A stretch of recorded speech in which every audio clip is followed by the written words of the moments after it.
Automatic গিয়ারের গাড়ি কিভাবে চালাবেন। অটোমেটিক গিয়ারের গাড়ি চালানো খুবই সহজ।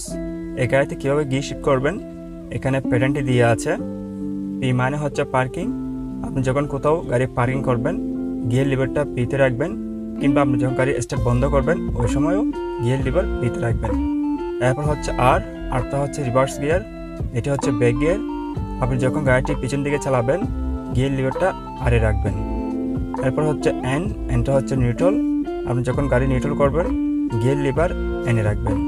আপনি কোন সময় গাড়ি নিউট্রাল করবেন সেটা হচ্ছে, মনে করেন আপনি ট্রাফিক জ্যামে গাড়ি চালাচ্ছেন, ট্রাফিক সিগন্যালে আপনাকে গাড়ি ব্রেক করে কিছুক্ষণ দাঁড়াতে হচ্ছে, ওই সময় আপনি গিয়ার লিভার এনে রাখবেন। এরপরে পার্কিং ব্রেক ব্যবহার করবেন। ওই সময় আপনি ব্রেক থেকে পা সরা ফেললে আর গাড়ির সামনেও যাবে না, পিছুও যাবে না। যখন গিয়ার লিভার এনে রাখবেন তখন গাড়ির ইঞ্জিন থেকে চাকার সাথে যে কানেক্ট থাকে এটা ডিসকানেক্ট হয়ে যায়।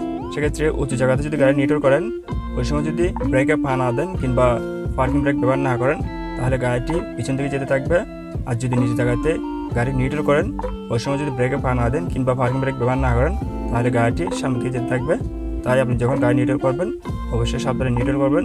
এবং এনার আরেকটা কাজ হচ্ছে, যদি আপনার গাড়িটি নষ্ট হয়ে যায়, যদি আপনার গাড়ি স্টার্ট না হয়, তাহলে অন্য একটা গাড়ি এনে যদি আপনার গাড়ি টেনে নিতে হয়, সেক্ষেত্রে গিয়ার লিভারটা এনে রাখবেন।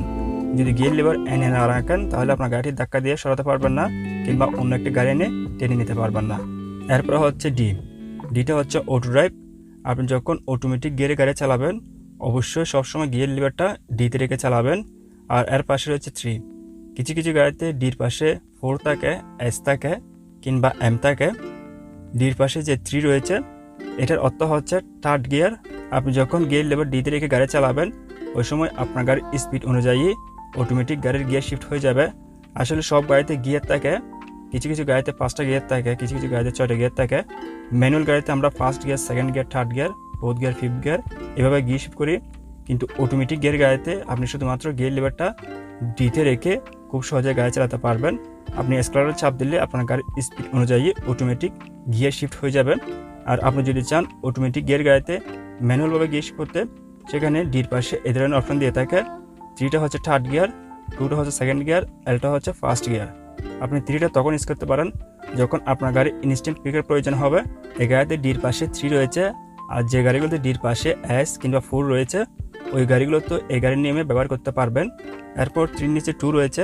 সেকেন্ড গিয়ারটা আপনি কোন সময় ব্যবহার করবেন সেটা হচ্ছে, আপনি যখন উঁচু জায়গা ক্রস করবেন ওই সময় যদি আপনার গাড়িতে মানুষ বেশি থাকে কিংবা আপনার গাড়িটি ওভারলোড হয়ে থাকে, তখন যদি গিয়ার লিভারটা আপনি ডিতে রেখে উঁচু জায়গা ক্রস করেন, দেখা যাবে আপনি এক্সেলারেটর চাপ দিচ্ছেন কিন্তু আপনার গাড়ির ইঞ্জিন শব্দ করতেছে। আপনার গাড়ির ইঞ্জিনের শব্দ যতটুকু করতেছে তত স্পিডে আপনার গাড়িটি সামনের দিকে যাচ্ছে না। সেক্ষেত্রে আপনি গিয়ার লিভার সেকেন্ড গিয়ারে শিফট করবেন। আর ফার্স্ট গিয়ার তো ঠিক একইভাবে শিফট করতে পারেন। যখন একদম বেশি উঁচু জায়গা ক্রস করবেন ওই সময় আপনি গিয়ার লিভার এলে শিফট করবেন। অথবা আপনার গাড়ি যদি কোথাও আটকে যায়, কাদামাটিতে কিংবা গর্তে আটকে যায়, ওই সময় গিয়ার লিভার এলে শিফট করবেন। এলটা তো হচ্ছে ফার্স্ট গিয়ার। ফার্স্ট গিয়ারে গাড়ির শক্তি একটু বেশি পাওয়া যায়। সেকেন্ড গিয়ার এবং ফার্স্ট গিয়ার এই দুটি গিয়ার অফ রোডে বেশি ব্যবহার করা হয়। আর ডি এবং 3 কিংবা S4 এগুলো অন রোডে বেশি ব্যবহার করা হয়। আপনার এই গিয়ারগুলো ব্যবহার করার প্রয়োজন হলে ব্যবহার করতে পারেন, তবে এগুলো হচ্ছে অপশনাল। আর আপনার প্রয়োজন না হলে ব্যবহার করার প্রয়োজন নেই। আপনি যখন গাড়ি স্টার্ট করবেন, স্টার্ট করার পর আপনি যখন সামনে গাড়ি চালাবেন অবশ্যই গিয়ার লিভারটা ডিতে রাখবেন। এখন আসা যাক কীভাবে পার্কিং ব্রেক ব্যবহার করবেন। বিভিন্ন গাড়িতে বিভিন্ন ধরনের পার্কিং ব্রেক থাকে, বেশিরভাগ গাড়িতে এই ধরনের পার্কিং ব্রেক থাকে। যে গাড়িগুলোতে এই ধরনের পার্কিং ব্রেক রয়েছে ওই গাড়িগুলোতে এই গাড়ির নিয়মে পার্কিং ব্রেক ব্যবহার করতে পারবেন। এই মুহূর্তে এই পার্কিং ব্রেক অন রয়েছে। এটা যখন আমি রিলিজ করব, অফ করব, সেক্ষেত্রে এটা উপর দিকে টেনে ধরে এই বাটনটা চাপ দিব, এভাবে রিলিজ করব। তারপর আপনি যখন পার্কিং ব্রেক অন করবেন এভাবে উপর দিকে চাপ দিবেন। অটোমেটিক গিয়ারের গাড়িতে 2টা প্যাডেল থাকে, একটা হচ্ছে এক্সেলারেটর প্যাডেল আর একটা হচ্ছে ব্রেক প্যাডেল। আর এই পাশে একটি অপশন দেখতে পাচ্ছেন, এটা হচ্ছে ফুট রেস্ট। আপনার বাম পাটি এ পাশে রাখবেন আর ডান পা দিয়ে এক্সেলারেটর আর ব্রেক কন্ট্রোল করবেন।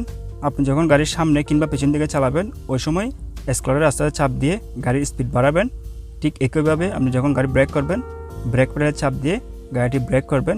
ব্রেক করার সময় ব্রেক প্যাডেলে জুড়ে চাপ দিবেন না, এভাবে একদম স্লো মোশনে আপনি গাড়ি ব্রেক করবেন আস্তে আস্তে। ঠিক এভাবে একই নিয়মে আপনি গাড়ির এক্সেলারেটর চাপ দিয়ে গাড়িটি চালাবেন। আপনি যখন গাড়ি স্টার্ট করবেন প্রথমে ব্রেকে পা দিবেন, এরপর গাড়ি স্টার্ট করবেন। চাবিটা লাগানোর পর যখন একবার ঘোরাবেন মাল্টিপ্লেয়ারে পাওয়ার আসবে। এখন চাইলে আপনি গান শুনতে পারবেন অথবা মোবাইলে চার্জ করতে পারবেন, কিন্তু এখনও মিটারে পাওয়ার আসেনি। এরপর চাবিটা যখন আরেকবার ঘোরাবেন এখন গাড়ির মিটারে পাওয়ার চলে আসছে। এরপর চাবিটা যখন আপনি আরেকবার ঘোরাবেন গাড়ি স্টার্ট হয়ে যাবে। গাড়ি স্টার্ট হওয়ার সাথে সাথে চাবিটা ছেড়ে দিবেন। এই মুহূর্তে গাড়িটি স্টার্টে রয়েছে। এখন আমি গাড়িটি পিছন দিকে চালাবো, সেই জন্য গিয়ার লিভার আর শিফট করব এবং ফার্ম ব্রেকটি অফ করব। এখন যদি আমি ব্রেক থেকে পাটা সরে ফেলি গাড়িটি আস্তে আস্তে পিছন দিকে যেতে থাকবে। আমি যদি ব্রেক থেকে পা সরিয়ে স্কেলের চাপ না দিই সেক্ষেত্রে গাড়ির স্পিড অটোমেটিক 15 থেকে 20 পর্যন্ত হতে পারে। আর আপনি যদি চান একদম স্লোলি গাড়িটি পিছন দিকে চালাতে, যেমন 5-6 এরকম স্পিডে, সেক্ষেত্রে ব্রেক থেকে আপনি পাটা সরাবেন না, একটুখানি উপরে তুলবেন। ঠিক এভাবে আপনি একদম স্লোলি গাড়িটি পিছন দিকে চালাতে পারবেন আপনার মতো করে। আর যদি আপনি ব্রেক থেকে পাটা পুরোপুরি সরা ফেলেন, আমি স্কেলের চাপ দিচ্ছি না, আমরা লক্ষ্য করুন গাড়িটি একটু স্পিডে পিছন দিকে যাচ্ছে। আমি গাড়িটি ব্রেক করব, ব্রেক করলাম। আর যদি আমি একদম স্লোলি পিছন দিকে নিতে চাই তাহলে এতটুক। এখন আপনারা লক্ষ্য করুন একদম আস্তে আস্তে গাড়িটি পিছন দিকে যাচ্ছে। আর যদি আপনি আরেকটু স্পিডে পিছন দিকে নিতে চান তাহলে আপনি স্কেলের চাপ দিবেন। আমি একটু স্পিডে নিয়ে যাব, গাড়িটা এখানে ব্রেক করব, ব্রেক করলাম।